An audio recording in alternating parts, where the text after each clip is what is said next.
તો આગળ અન્ય સમાચાર પર નજર કરીએ તો ડીસાના શમશેરપુરામાં રબારી સમાજનું મહાસંમેલન, જેમાં રબારી સમાજ 11 મુદ્દાના નવા બંધારણની રચના કરી. મહાસંમેલનમાં મોટી સંખ્યામાં લોકો હાજર રહ્યા હતા. બનાસકાંઠા, વાવ, થરાદથી લોકો સંમેલનમાં પહોંચ્યા હતા. જૂના કુરિવાજો દૂર કરી નવા નિયમોની જાહેરાત કરવામાં આવી. રબારી સમાજ કુરિવાજ વ્યસન મુક્તિના શપથ પણ લેવામાં આવ્યા હતા. રબારી સમાજના 11 મુદ્દા જેના પર ચર્ચા જે છે તે કરવામાં આવી હતી. આ પ્રસંગમાં શું કરવું, શું ના કરવું જેવા મુદ્દાઓ છે જે જાહેર કરવામાં આવ્યા છે. તો હવે ઠાકોર સમાજ બાદ હવે રબારી સમાજે પણ પોતાનું અલગથી બંધારણ સમાજનું ઘડ્યું છે, જેમાં અન્ય એવા કુરિવાજો છે એને દૂર કરવામાં આવ્યા છે. સાથે જ લગ્ન પ્રસંગમાં ખોટા ખર્ચ ન કરવા, જેથી કરીને સમાજ આગળ આવી શકે એ પ્રમાણે મહાસંમેલન યોજાયું હતું. રબારી સમાજના અનેક દિગ્ગજ નેતા આગેવાનો હતા, તે ઉપસ્થિત રહ્યા હતા અને અનેક એવા 11 જેટલા મુદ્દા હતા જેના પર ચર્ચા વિચારણા કરી બંધારણની રચના કરવામાં આવી છે.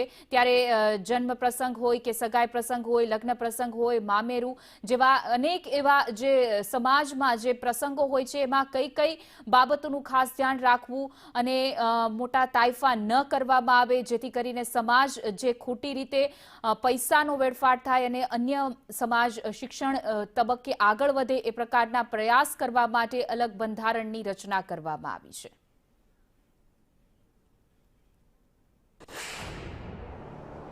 ડીસાના શમશેરપુરા ખાતે રબારી સમાજનું મહાસંમેલન મળવા જઈ રહ્યું છે. સમાજના નવા બંધારણને લઈને આ મહાસંમેલન મળવા જઈ રહ્યું છે. અહીંયા બનાસકાંઠા, વાવ, થરાદ, પાટણ સહિત રાજસ્થાનથી પણ લોકો છે, રબારી સમાજના લોકો તે અત્યારે અહીંયા પહોંચી રહ્યા છે. સંમેલન છે સમાજનું સંગઠન, સમાજની એકતા અને સમાજના જૂના રિવાજો અત્યારે દૂર કરી અને નવા રિવાજો પ્રમાણે ચાલવા માટે અત્યારે સમાજ એકઠો થઈ રહ્યો છે. સમાજનો આજે ઉત્સાહ છે અને ઉત્સાહ પ્રમાણે અત્યારે આવી રહ્યા છે. નવો સમય પ્રમાણે, નવા યુગ પ્રમાણે બંધારણ બંધાય એવું સૌની માંગણી છે. આજે રબારી સમાજ માટે દિવાળી જેવો માહોલ દેખાય છે અને સમાજ એક નિયમ તરીકે આજે ઉજવણી તરીકે ઉજવાય. ઉત્તર ગુજરાત રબારી સમાજ દિવાળીનો માહોલ છે. એક સમાજ, એક બંધારણ અને ટેકનોલોજીના સમયમાં ખોટા ખર્ચાઓ નાબૂદ કરી અને શિક્ષણ તરફ સંગઠિત સમાજ આગળ વધે ઉદ્દેશ સાથે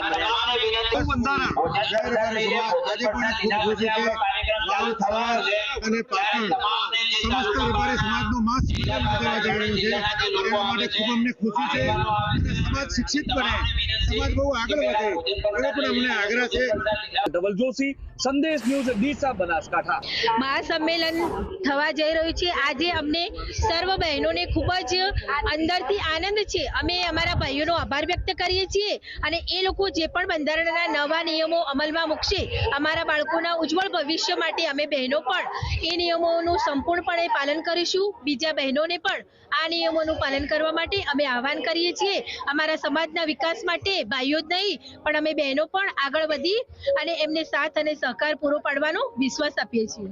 અમને એ વાતની ખૂબ ખુશી છે કે અમારા ભાઈઓએ, અમારા વડીલોએ આજે આટલું સરસ વાતાવરણ ઊભું કર્યું છે અને જે વર્ષોથી જે કુરિવાજો ચાલતા આવતા હતા એ નાબૂદ કરી અને સમયની સાથે હવે શિક્ષણ તરફ આગળ વધવાનું છે અને જૂના રિવાજો બધા નાબૂદ કરવાના છે. એના માટે આજે અમે સૌ કટિબદ્ધ છીએ. બહુ જ ખુશી છે કે જે ભાઈઓ જે મહેનત કરી છે